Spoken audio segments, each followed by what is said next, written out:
It being 6 p.m. on Wednesday, October 15th, I'd like to call this meeting of the Ayer Zoning Board of Appeals to order. First item on the agenda is the approval of the agenda. Oh, you're right. I'm sorry. This meeting / hearing of the Ayer Zoning Board of Appeals will be held in person at the location provided on this notice. Members of the public are welcome to attend this in-person meeting. Please note that while an option for remote attendance and/or participation via Zoom is being provided as a courtesy to the public, the meeting / hearing will not be suspended or terminated if technological problems interrupt the virtual broadcast, unless otherwise required by law.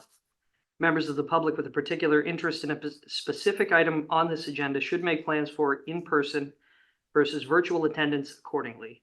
This meeting will be live on Zoom. The public may access the proceedings by joining Zoom meeting ID 978-772-8220 or by calling 929-205-6099. For additional info about remote participation, please contact Sam Benoit at zba@ayer.ma.us or 978-772-8220, extension 114 prior to the meeting. All right. Now we have approval of the agenda. Look good to everybody? Mm-hmm. Can I get a motion? To approve. A second. All right. All in favor? Aye. Aye. All right. Second item on the agenda, public hearing, application for variance, Robert Carrasio, 6 Patricia Drive, filed September 16th, 2025. The Ayer Zoning Board of Appeals will be conducting a hybrid public hearing at 6 p.m. on Wednesday, October 15th, 2025, regarding an application submitted by Robert Carrasio for the property located at 6 Patricia Drive, Ayer, Mass. The applicant is seeking a variance from the Ayer Zoning Bylaw, Section 6.2, Appendix B, Schedule of Dimensional Requirements, to allow an 11.8-foot setback where 15 feet is required in the A2 residential zoning district to facilitate the construction of a garage. For Zoom / call-in information, please contact zba@ayer.ma.us or 978-772-8220, extension 114. And this was advertised on September 26th and October 3rd in the Neshoba Valley Voice. We have the applicant or representative coming up.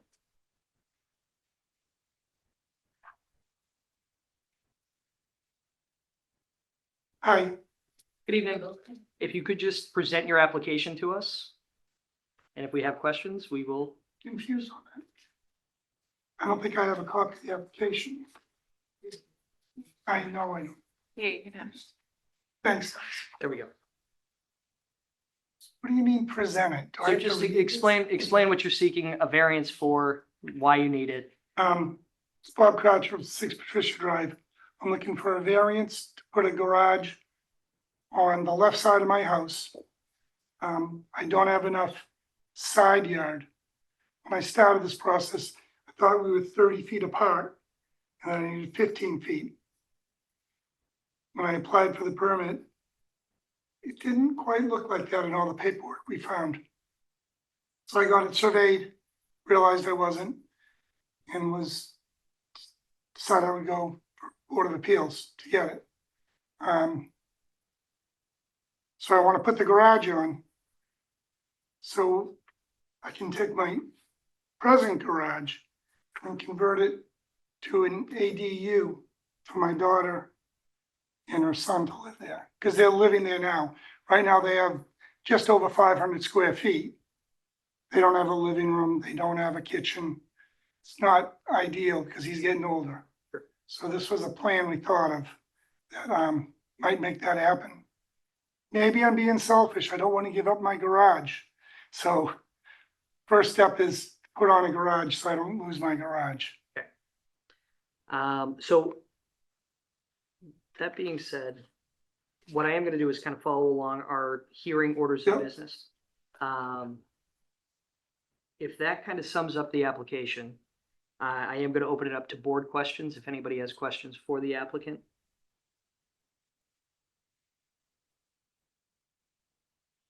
I'll start. Okay. So when I looked at the property on the town's GIS website, one of the things I noticed is if you're looking at the house, on the right side, it did appear that your setback was larger. Yes, And so, my thought was to put the ADU in, would it make sense to put an addition on that side of the house? And it looked like maybe there had already been an addition there at some point. yeah, former owner did some additions. Okay, So if I go on the right side, if I want to use that as a garage, or I guess you would say use that as the, ADU. she's in the basement, so Mhm. she's on the ground floor. So that would require more than I want to do. I put on a garage, I don't have to insulate it.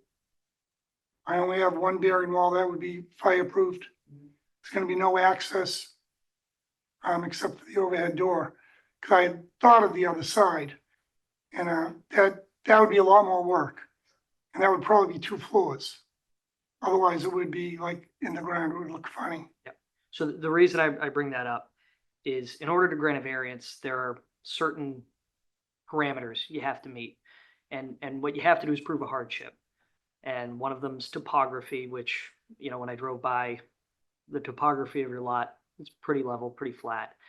One of them is financial, right? So you have to prove a hardship in order to be granted a variance. So, an argument may be made that a reason, if we were to grant one, would be because financially, it would be more difficult for you to put an addition on the right side or the rear of your house.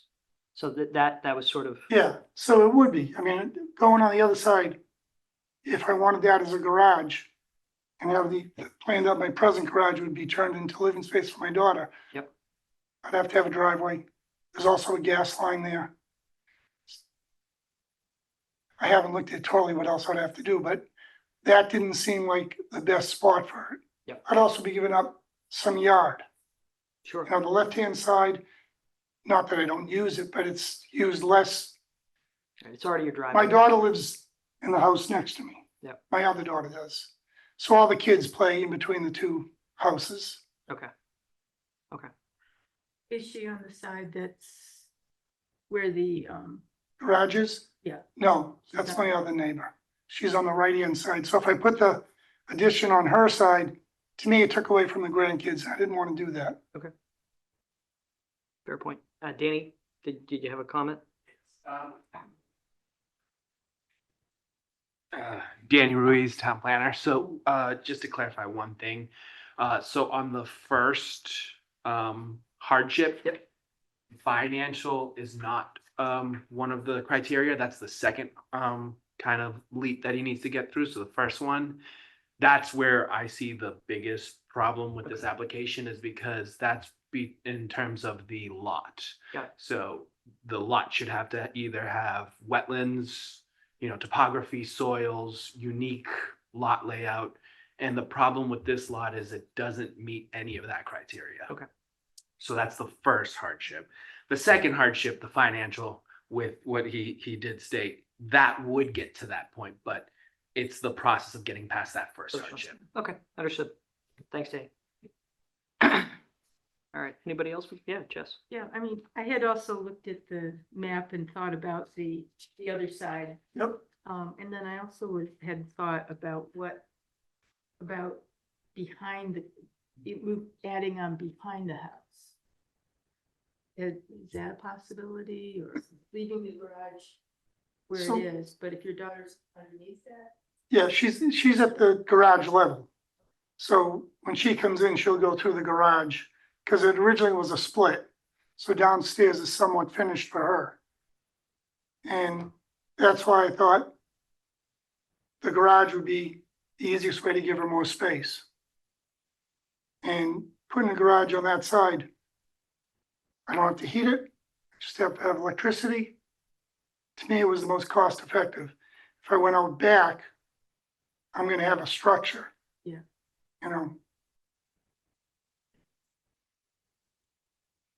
So it couldn't just be 3 feet smaller? 3 feet narrower. Put it about 12 feet, because I had that thought too. I had that thought too. And I mean, what I have now is 13, so I would be going even narrower. It could be. That's not my goal. Well, yeah, You know, well, I I mean, understand that, but I if- mean, I'm just trying to figure out what's possible, that's all. I'm in the industry, so I know going from 13 feet to 16 feet is not gonna cost me that much more money, and I'm getting more bang for the buck, you know?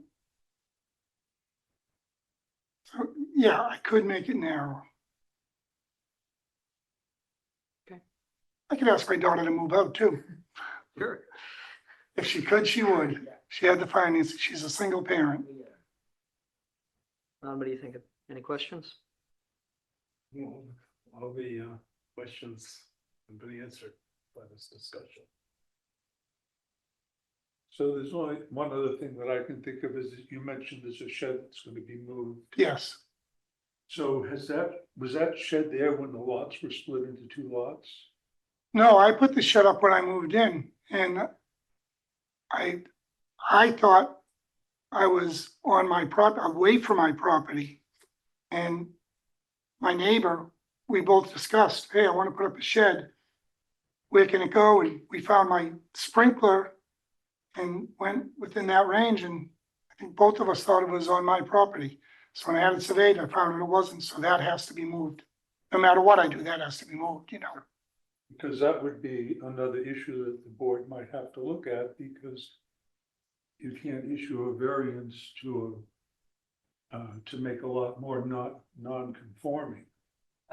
And that is over the property line. And the shed, sheds are, Danny, correct me if I'm wrong, but sheds are a little bit different in terms of setbacks. Yes. So for sheds, there's a certain size in which then it becomes a structure and then setbacks do apply. Okay. So I don't know how big that shed is. If it's under, I believe, 200 square feet, then it's not considered a structure. So there are no setbacks for that at that point. I believe it's 5 feet. Is it 5 feet? Yes, Okay. so you have 5 feet off the lot line and 10 feet from the primary structure or any other structure. There we And it is under the square footage. go. Okay, so then, yeah. Thank you.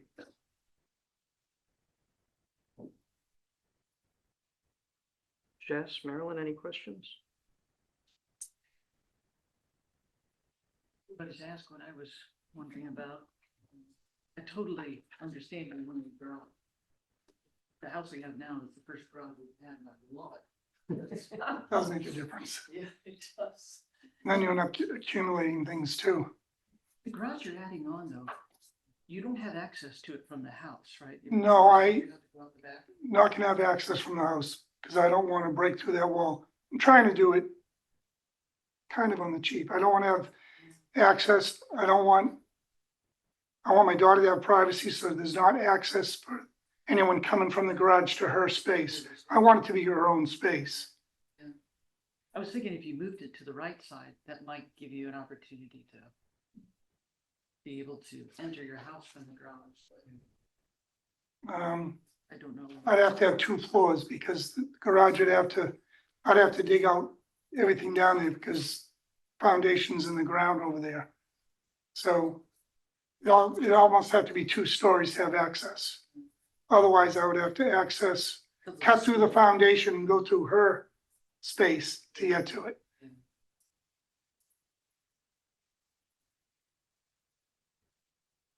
Anybody else have any questions for the applicant?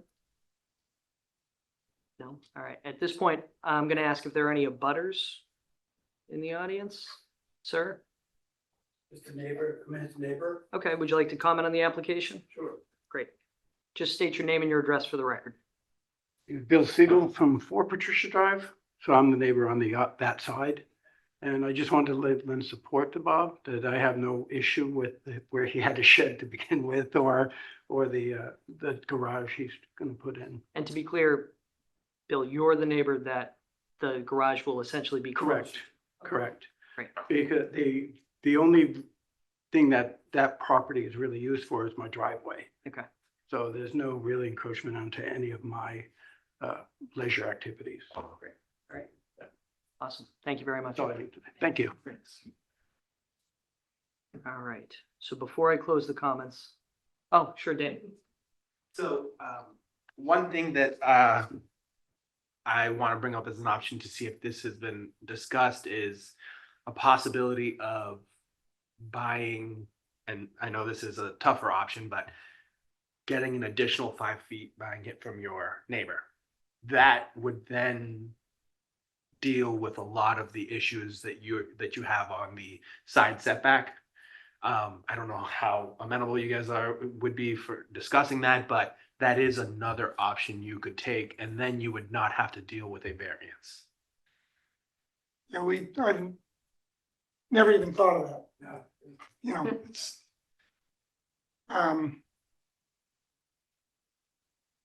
It's a consideration. yeah, it's, you know, I thought I was doing the right thing, trying to get a variance. You know, it's. I didn't know my land had to be a certain way Yeah. to get a variance, but the getting the variance because I don't have enough side yard. And that's understandable. It's just variances are supposed to be the most difficult things to get because you are, in essence, going against what the bylaws and our zoning tables are. And the town has set those for a reason. So that's why they make it so difficult to get them. And you have to prove such a high hardship to get them. So they want you to look at all other options that if none are at that point, you can't do any of the others.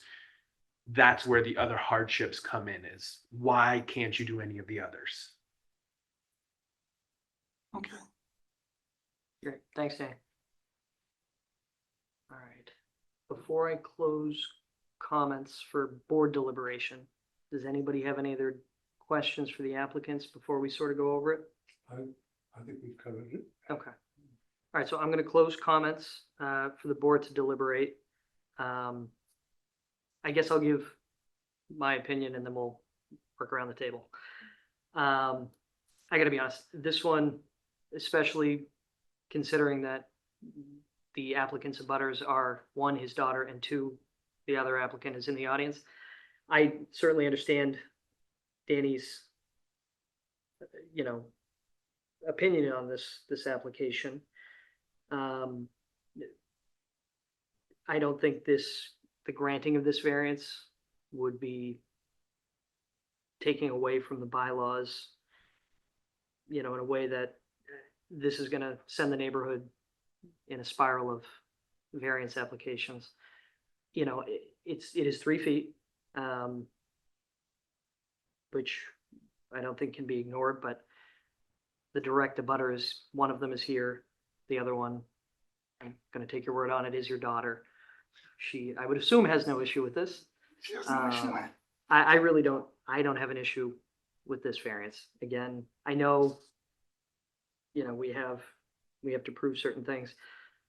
I think in this case, again, I would lead on the financial piece. I know that we have to try, you know, to go through this from the topography and everything else. But that's just how I feel about it. You know, when we looked at the town comments, we didn't have concern from the Board of Health. The building commissioner, Conscom said it was outside of jurisdiction. They're current on their taxes. The clerk and the assessor also had no comments. And there were no issues with the fire department.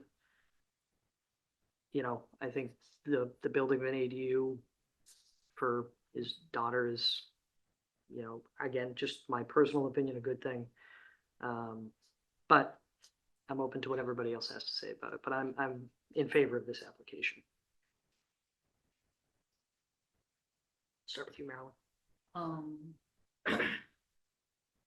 I can totally sympathize with what you're trying to do here and then understand how, with the setup of your house, with the split and then the apartments being at the bottom, it makes total sense to use the existing garage. I mean, that would be the least financially stressing option for you, but there are another couple options you could do, like buy the land or reduce the size of the garage.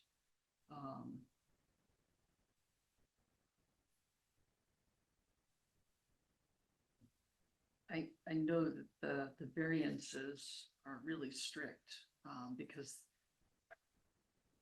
it's changing the law, which, in your case would not be such a big deal, but,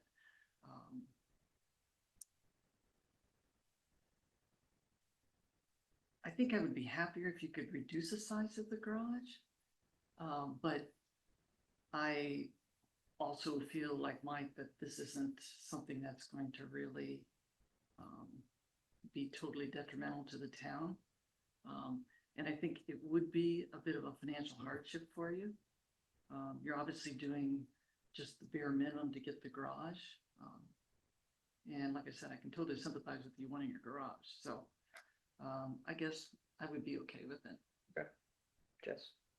Yeah, looking at the first thing on soil condition, shape, or topography of the land or structures. Split level? Yeah, I mean, that to me seems to make this a little more applicable, that the structure split level comes into play. Like Maryland, I'd be happy with maybe splitting the difference of the current encroachment of 3 feet to 1.5 feet, just making it slightly narrower. But otherwise, you know, the other alternatives we mentioned, I can see that they would not work. So I would be in favor. Ron, what do you think? We get on a slippery slope when we're dealing with hardship, because that's very personal feelings. And one person's hardship is on another person's, or they can empathize with it. And it's hard to do that, because we're talking with human beings here. And Yep. I just, furthermore, I think we should support the very educated and opinion of our town planner. I think we've gone against some of our own in this town. And it's not very good. And that, so I'm not in favor of this. Okay. John, what do you think? I'm having a hard time with it. Talk it out. What is it? What's tripping you up the most? The actual hardship? That and compliance to what it calls for us to do. And I'm not sure that that applies for a financial hardship.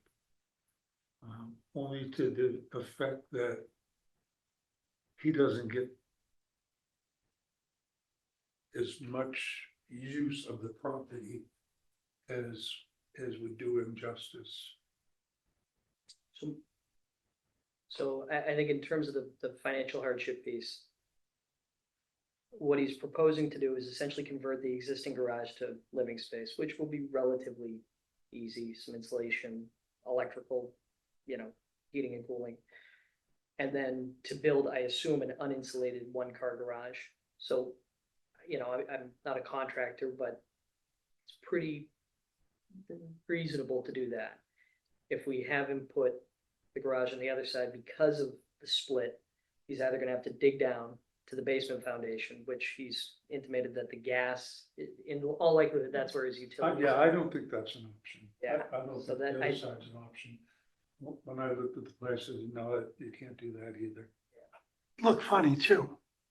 It would look funny. Yeah, I mean, I went out and I took a drive through and I thought, nobody really has any room to do anything on that street. I mean, it is tight. it is tight. And I think all the lots are pretty much fully developed. The only upside is that it's going to be 3 feet that's not noticeable to anybody. And the person being affected the most Yep, has stated that exactly. he was. So, based on that, if the board feels that we can do this, and I'll support it. So that being said, Danny, I have closed it for comments. comment. I'm not considered public comment.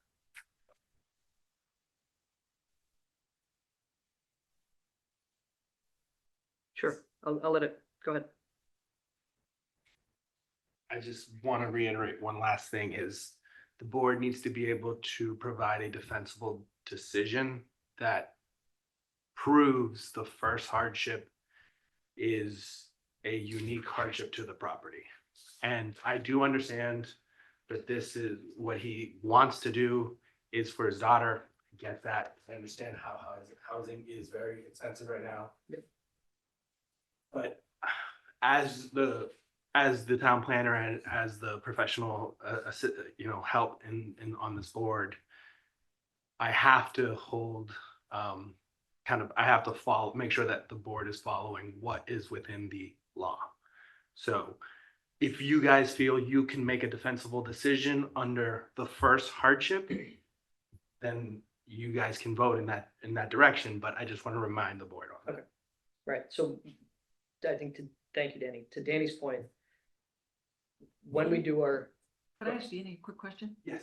Danny, are you kind of saying that if he had come to us with the ADU accessory unit, with the garage a part of that, it might be No. a better, no. No, because ADUs are by right now. So they're no longer special permits to the board, so wouldn't have affected it. So if instead of doing the garage there, I did a 2-story ADU, I wouldn't have to go through zoning? You would still, Oh, okay. Anything you're building. So if you look at the lots all along this street, they're all about the same size. So this is the one problem I have is it's not unique. And that's the biggest hurdles you guys have with the first one. It's not unique. So if this were to pass for this lot, every other lot and I know we do look at them individually, but now we're setting a ground for other lots with the same configuration, same setup, same lot area to be able to ask for the same thing. The board doesn't set a precedent by doing that. We don't do precedents. Yep, and that's Every application is individual to itself, and it's regardless of anything else in the middle. agreed. But it gives the perception that now, since it wasn't a unique situation, there are other occasions where people will say, well, this was done for a similar lot and situation. It's just used as backup, not precedent, but as backup. thank you, Danny. And I appreciate the point he's trying to make, right? It's that's a common sense, human nature thing, right? My neighbor got it, why can't I? Well, I understand that, But your point stands. Each application is unique. We don't set precedent. Sam, could you pull up the photos of the home? Oh, why did they do that? Yeah, that was funny. Okay. All right, so if you drive Patricia Drive, this home is unique in its, It was and I so don't mean that in a ugly. bad way, it's just unique. When I looked at it tonight, I'm like, this is the ugliest house I've seen. I still think it is, But it worked at the time. It but it's a great house to live in. It's a great neighborhood. So again, my contention is still that we could say that this structure is different from other properties on Patricia Road, given its construction style, various additions that have been undertaken on it. Now, they're going to be doing another addition, which will make it potentially even more unique.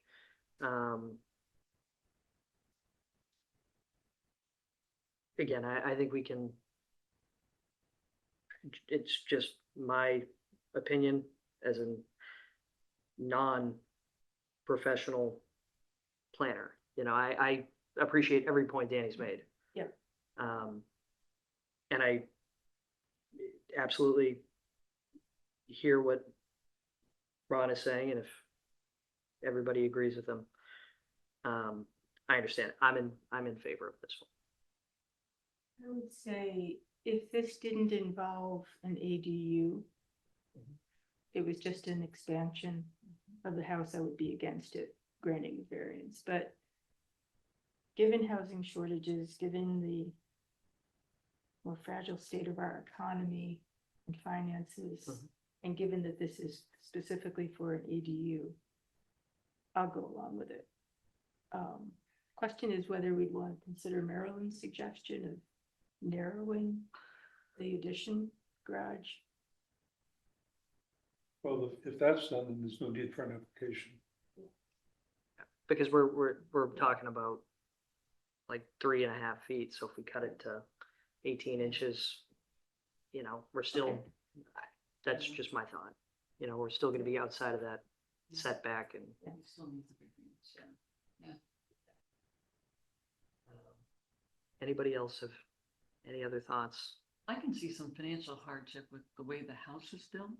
I mean, it seems obvious that the ADU would be the bottom Well, floor. and when you look at this photo from the street, the topography of the lot, you have to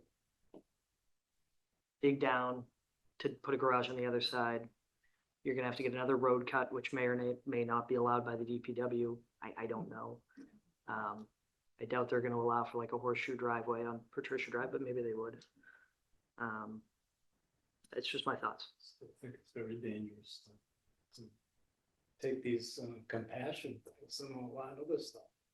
I mean, anybody can come up with a compassionate argument. And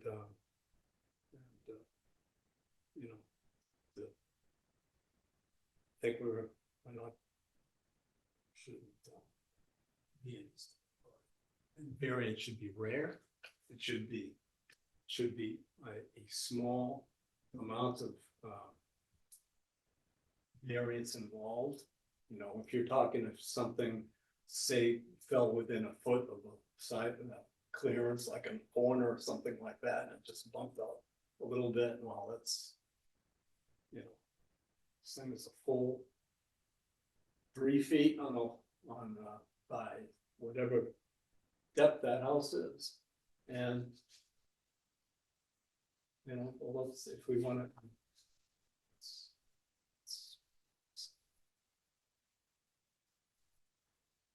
Yeah, I mean, I understand what you're saying, Ron. In addition to, we had this, our town planner there, who's given us, who's guiding us through these difficult times and changes in ADUs and things like that. That's, and then just to say, well, that doesn't mean anything, because we have this compassion instead.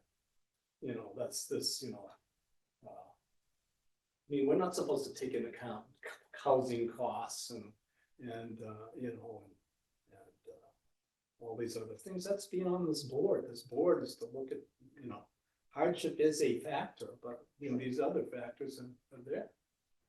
Hardships are the factors for granting Hardships variances. is a factor. Yeah. So I mean, this becomes a, think of this, So I'm not saying this man has a sob story here, but No. I mean, you could come in, this board gonna be, react to sob stories and not carry out the will of the people through the zoning bylaws. We're supposed to be, only providing for small changes in that, which are indeed hardships. Whereas this man has other options to go to.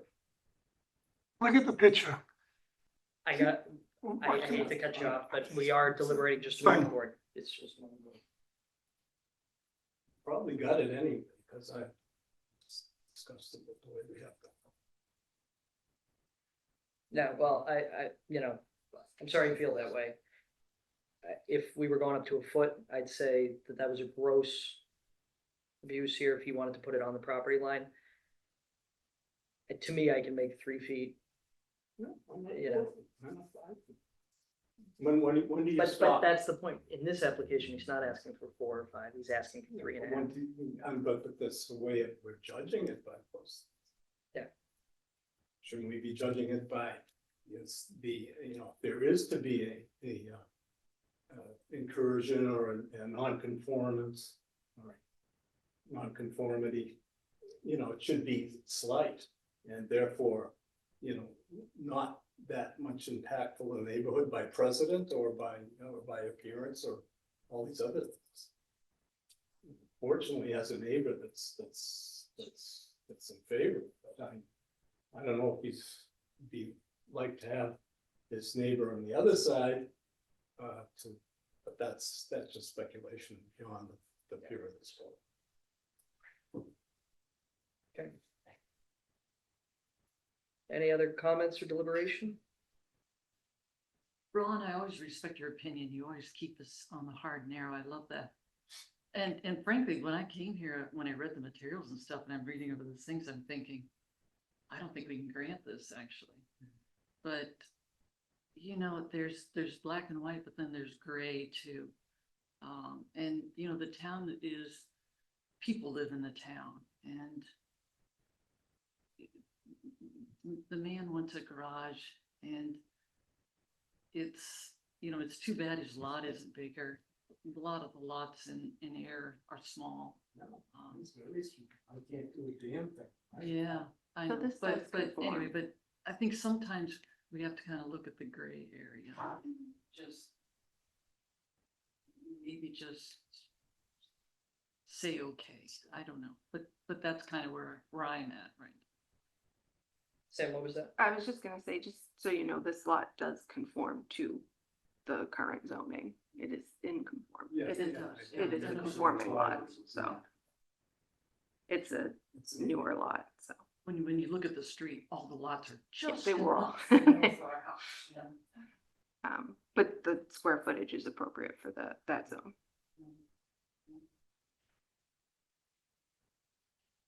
Any other comments, deliberation? All right, so with that, I would entertain a motion if somebody would make one.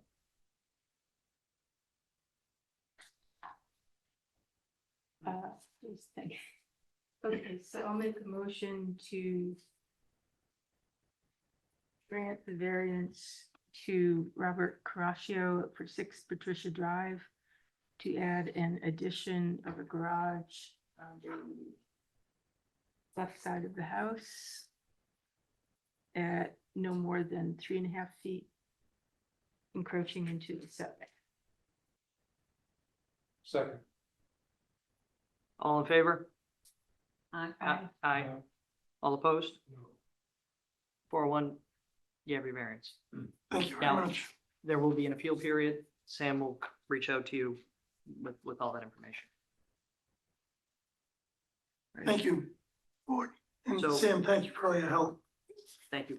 All right, so with that, I would like to do the finding of facts to go along with the decision. All right. So the zone in which 6 Patricia Drive is located is the A2 zoning district. There are no aquifer protection overlay districts. The conditions affecting the property, in my opinion, are the style of home being a split level and the topography of the grade going up to the home, which would make the right side of the home from the street less conducive for an addition. The hardships are as described there, plus the additional cost of construction to put an addition on the front or the rear of the house. The proposed use for this property is a single-family home, and per the application, the additional possible accessory dwelling unit. And the relief sought for this application is desirable and will not, is without substantial detriment to the public good. And I think those are our findings of fact. One correction, isn't it true that, that it's not a possible ADU, it is a definite ADU, as I mentioned in the, Well, he would still have to build it out and apply for it, I assume. So the addition is a garage. And then he's not adding on an ADU, he's just converting what's already Existing there. garage. right, you know, the ADU is contingent. You're good? So, To be used as an ADU. yeah, single family with an ADU. So it needs a garage to replace the garage that's being used for the ADU. All right, and with that, I make a motion to close the public hearing for 6 Patricia Drive. Second. All in favor? I, Aye. Right. So next item is the minutes of April 16th, 2025. Feels like it was a year ago.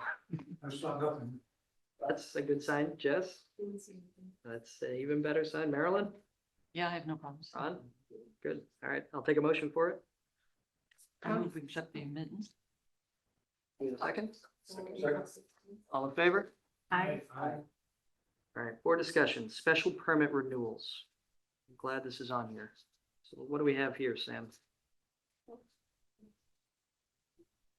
My first question to the special permit renewal is,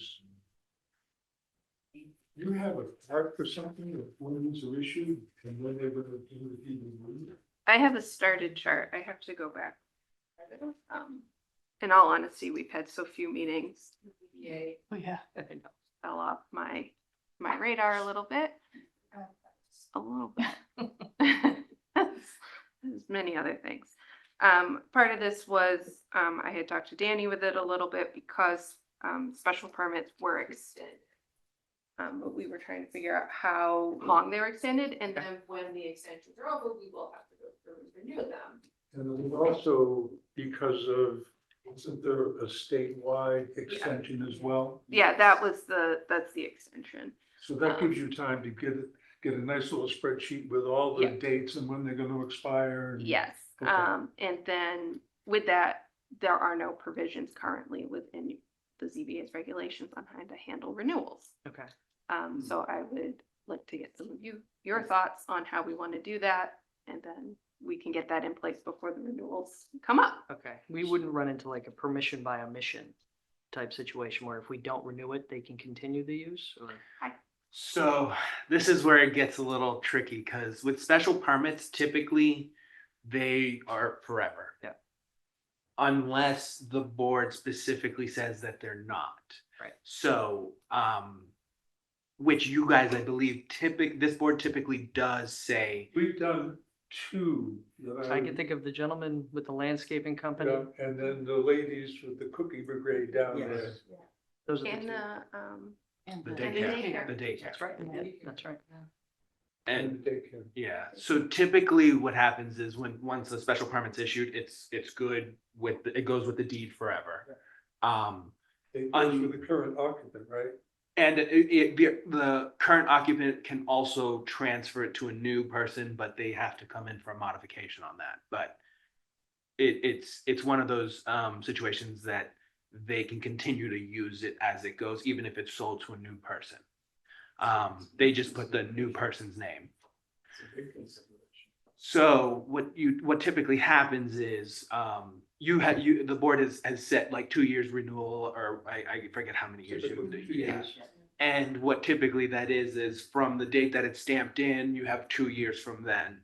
And so with this extension that the governor put in, so anything between January 1st, 2023 and January 1st, 2025 has an automatic 2-year extension. So the daycare would fall under that because that was last year. So that one would automatically get a 2-year extension. And I don't know if any of I think the you. cookie all one do. is get it too. That was after 23. Okay. The only one that might have been before is the landscaper down on. where's Was that it Jonathan drive? Drive somewhere out there? Rosewood, Rosewood, on okay. Rosewood. I actually think that one's in the deadline too, actually. I think all three were. We're within that window. Okay. So those all would get an extension of 2 years. Okay, so the bottom line is we're gonna come up with something that maybe we can even access it, that tells us what's going on with these things? Okay, the second question is, what happens? Do you have to send out a notice that they have to renew? And is the renewal process the same as the original? Do you have to notify abutters and all that? So that's part of what we need to. Yeah, that's part of the figure out. discussion, because so what I've seen in other towns, typically when it's a special permit renewal, it's not, you know, a butter notifications and all that. Typically what you see is the board will put in a condition in the special permit that says you have to submit a letter and come before the board for an extension or a renewal within, you know, and you maybe 2 months before it expires or 3 months before it expires, so that the board has time to review it to make sure that nothing has changed. So we should send a reminder.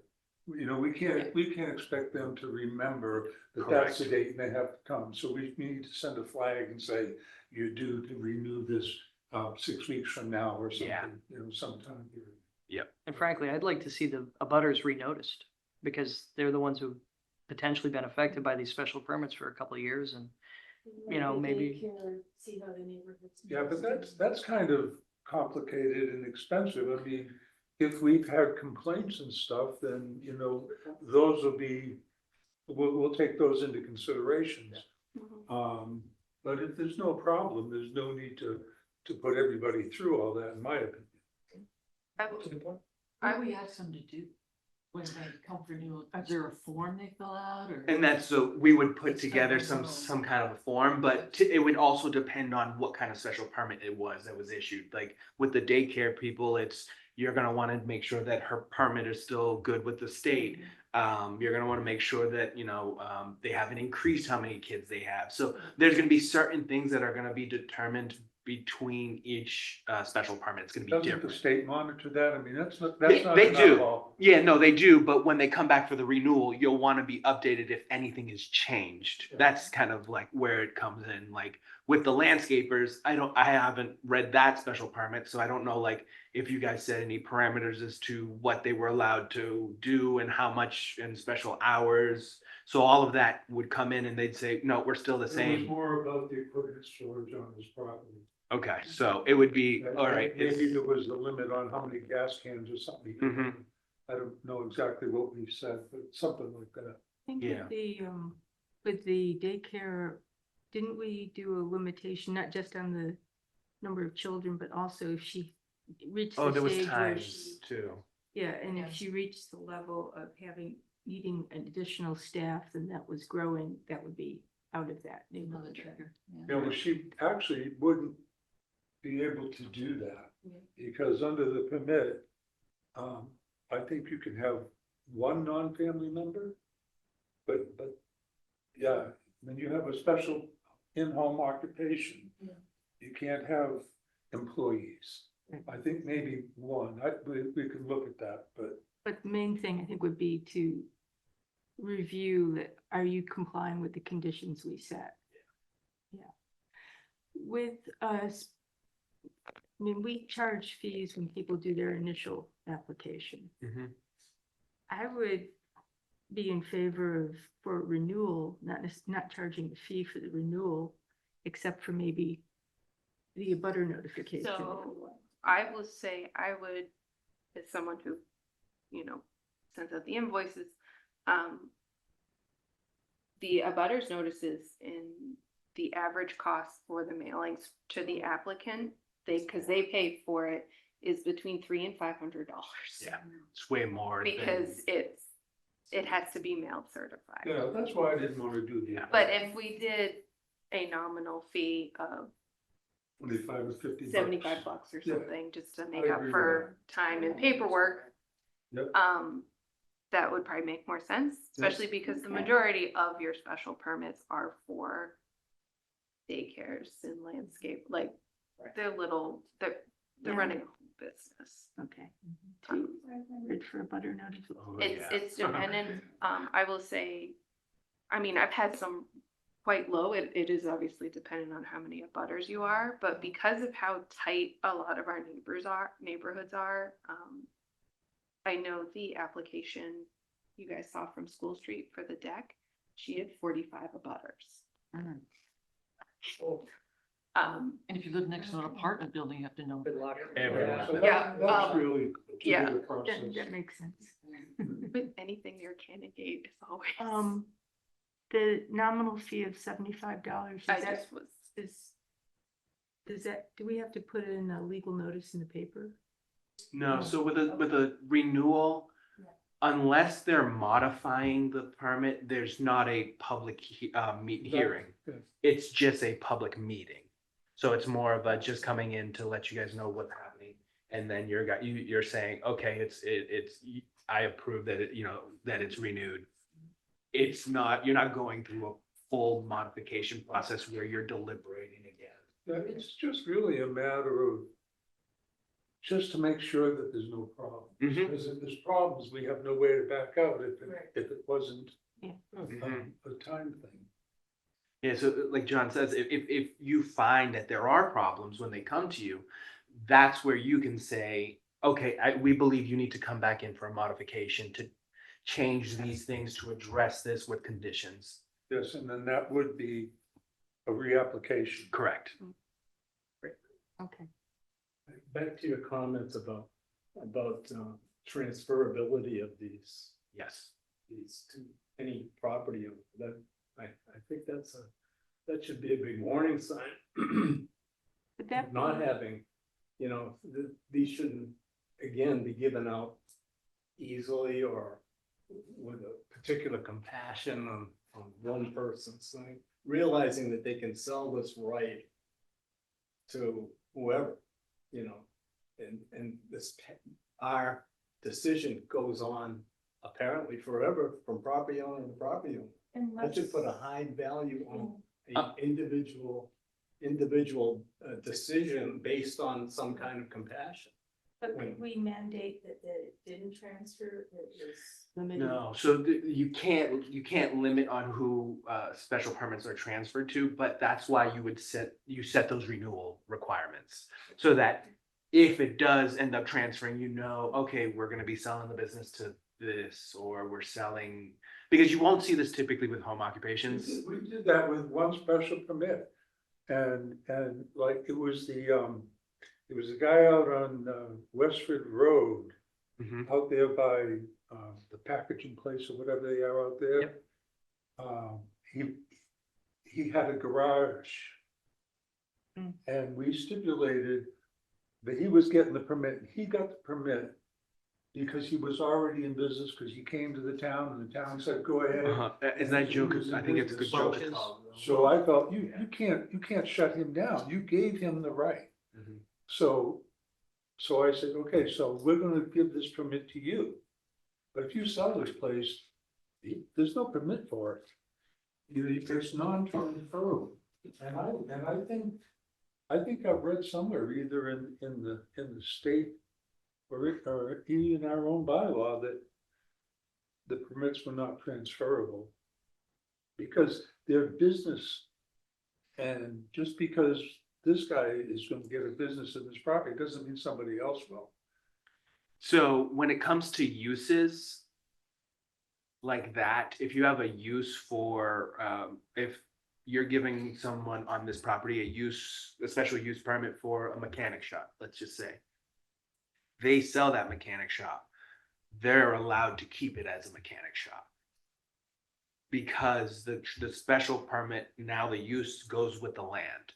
So I've never seen a condition in which you say you can't, but I mean, I've just never seen it. So it's possible, but that would be something that would have to run through town Yeah, council. I'm gonna look further into that, because we did give that condition to that guy that, this is an exception, we're gonna let you have your business there.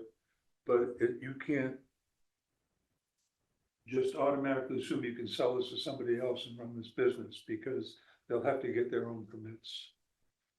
And I would just state that that's probably something that town council would have to opine on, just because I've never seen that. I mean, I think at a future date, if you have an occasion in which something like that, you feel you need to do that, I would say yes. But I don't think, I mean, unless something comes up like where it's a contentious use and you feel like there's some hesitancy on that, then I would say yeah. so where can I find that? If we gave him that condition on that special permit, where will I find that? Registry of deeds, right? The registry of deeds, if the special permit should have been recorded, should I have can been. check the files to see if there's a copy in there. Well, I mean, if we give out a permit with conditions, it should be with the permit, right? Somewhere? Yeah. Yeah. It should be recorded at the registry Yes, of deeds. this, yeah. So artificial intelligence, who is not to be trusted. Any means, so I would recommend we get clarification from town council on that. But AI says no special permits in Massachusetts are not automatically transferable to a new owner and often expire upon transfer. But transfer may be possible with approval from the local special permit granting authority. Yeah, I think I read that in the Yeah. 40 So, law. so as we're laws. working on this, I'd say we should get clarification. from Yeah, we can get clarification on that. Or would that also then be something we could amend the bylaws to limit special Well, permits? we'd have to review the state first and see what the state Yeah. law is. You So can't, town you can't council, contradict what they're saying, Mhm. so we need to look at the state law. although like in the Conservation Commission, our local bylaw has to be stricter than the state Wetland Protection Act. Well, can be stricter. Yeah. Doesn't have to be. Can be. Actually, I mean, I think my vague recollection is that it sort of had to be in order to qualify as bylaw status. If it was just replicating the state, it was basically useless. Okay. But, And from a zoning perspective, we're almost bound the other way, right? Where we can't You can't be more. supersede state. yeah. Yeah, so yeah, I mean, it also, it kind of depends on a lot of different, it Well, varies yeah. what we're talking about. Yeah. And I mean, there are some things that you're allowed to be more restrictive on. There's certain things that you're not allowed to be more restrictive on. So it really varies. So the new thing like duplexes on single family lots now is by right. We can't restrict that. Mhm. Because the state made that change. The ADU laws? So ADUs are now by right, but duplexes have, that's one of those things where most towns, it's kind of up to them. They can, use permits are up to the town on how they want to be restrictive and not restrictive on that. So ADUs, the state mandated that they're by right all across the state. So that's why you're not allowed to make that as a special permit anymore. They're still subject to setbacks and all that. Oh, yes, stuff. yes, yes. And the town can state the minimum square footage, what's that? No, so for the ADU, you're only allowed to set a maximum. And the state A already maximum, gave, they gave us, it was 900 square feet or, I believe 50% it's, of the. or 50% of the dwelling, whichever is smaller. Otherwise. Yeah. they have to- they have to- Like, so for the ADU, what happened was a lot of towns were trying to be more restrictive with it. So I live in Chelmsford, I'm on the ZBA over there, and they're working to, they were working at that point to try to make it more restrictive, to require site plan review, to require an extra driveway, all these things. And they brought it to town meeting, it passed, the AG kicked it back. So there's certain things you're allowed to, they give you some leeway, but then there's some things that they're just like, no, you can't be more restrictive. Thank you.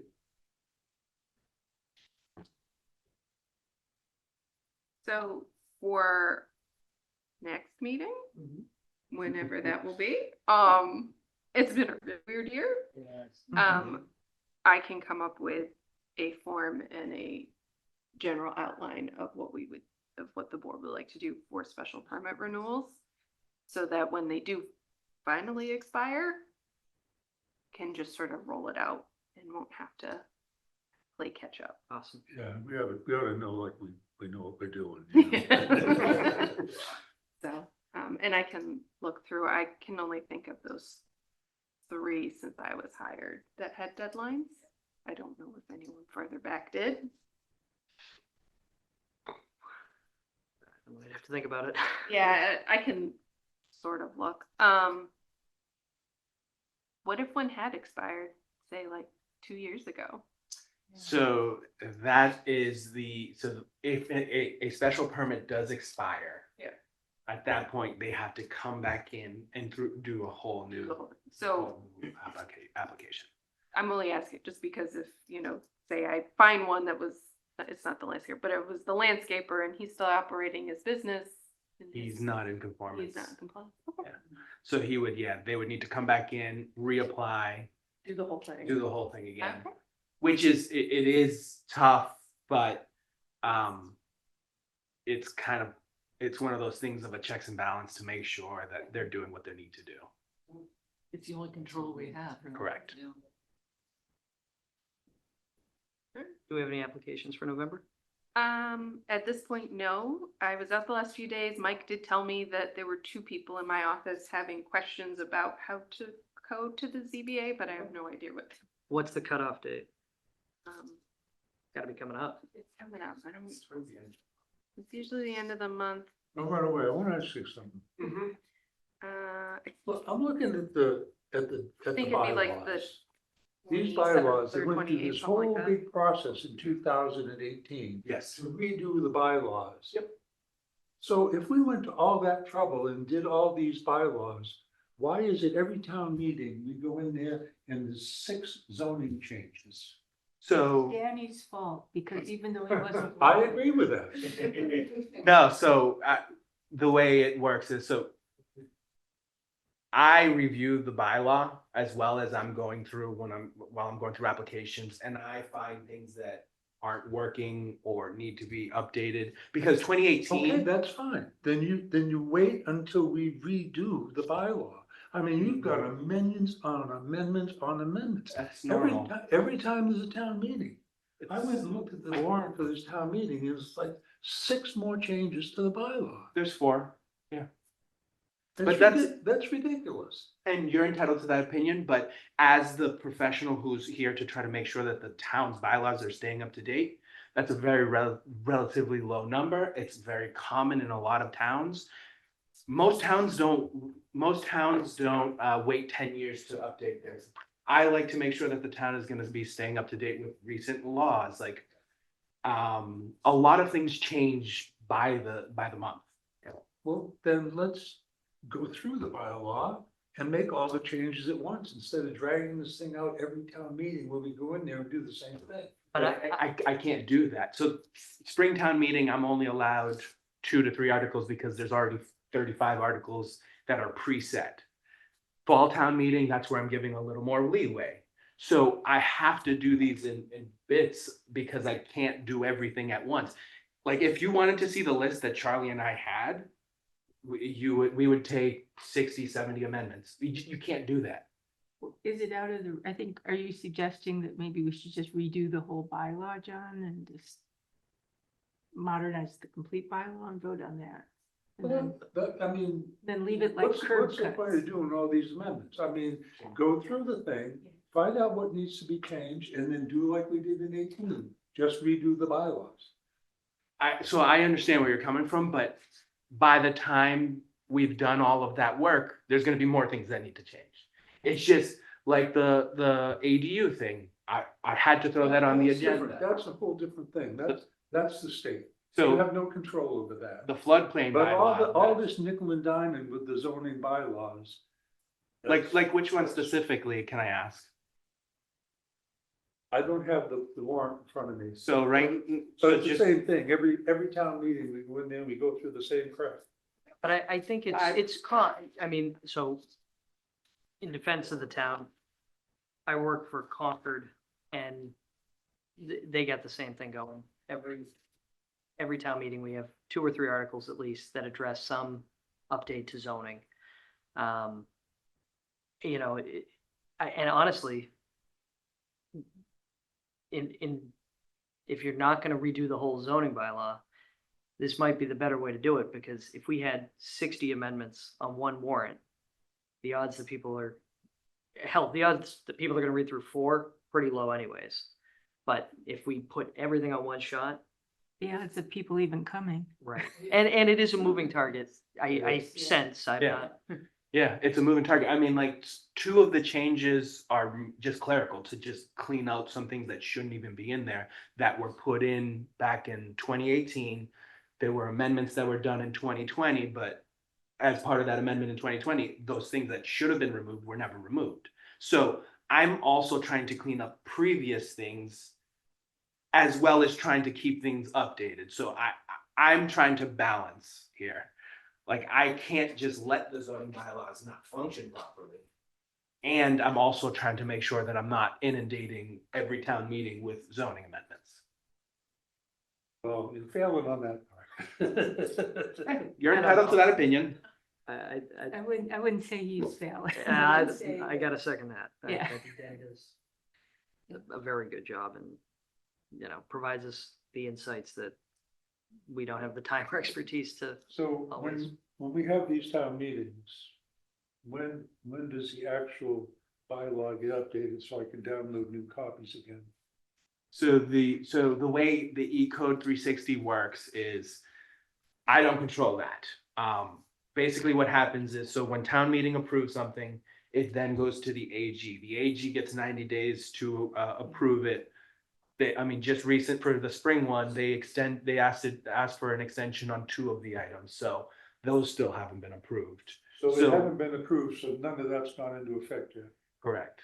So there's things that we're kind of still waiting on from the AG. Once that gets approved, they get sent over to the E Code 360. They'll put them up on the website at that point. They don't do a full update of the E Code until March of each year. I don't know why that is. It's just We what. don't maintain our own bylaws? So I control our bylaws, so I update them as we get them, but I don't put them on the website. The E Code system does that. It's Do you like our want me assessing. that document, this document that I have, that's Yeah. all I'm asking. Oh, So, yeah, I can provide you with the PDF version. It's just, I'm still waiting on the final approvals for Springtown meeting. I have the one for everything through Fall Town meeting.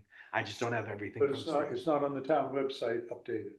The Fall Town meeting one, it is on my website, on the planning board, and on the E Code, it is.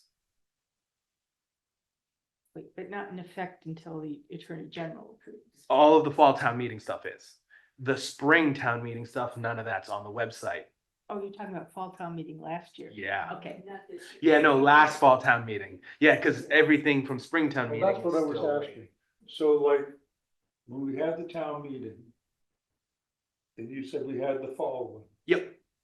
after the town meeting, how long before that was on the town website so I can go in and see what we're currently calling a bylaw? I believe we got the approvals in February or March. I updated the bylaws and then they were on the E Code at April is when E Code did it. So it took till April before I could go in and look at the town website and find out what we're doing. Well, I would have had a copy of it, but I That don't, doesn't do me any good. I know, but I don't put it on the website until I know everything is final approved and I get the go ahead. Cause I don't make that decision. And it's just going forward when things are approved by the AG and we update the E code. Sam usually sends us. Yeah, I'll push you a Updated bylaws. copy and tell you what pages. You don't need to pull send me up. a copy, just tell me that it's updated, I can go into the town website and download it. So like if you go there now, everything through the Fall Town meeting is on the website. Because we come in here and I'm coming in here with a obsolete bylaw and we're trying to make decisions and the information I'm looking at is crap. Well, so typically, if there's anything that someone is considering that isn't, if the board is considering something that was approved at town meeting and approved by the AG, you should definitely have a copy of that. And I'll make sure that me and Sam will work with that to make sure that you have that. Okay, I just don't wanna spend my time going through this, preparing for a meeting and find out what I have is out of date. That's my concern. All right, anybody else? Good. Okay. Do we want to set the next meeting date in the event that an application comes in?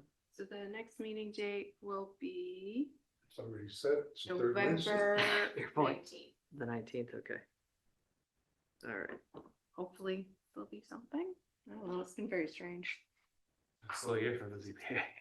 Which means next year is going to be a disaster. Yeah. Yeah, that's exactly what's gonna happen. Yeah. All right, do I have a motion to adjourn? So, Do I have a second? Second. All in favor? I. Aye. Great. Thank Have you. a good night. Thanks, Danny.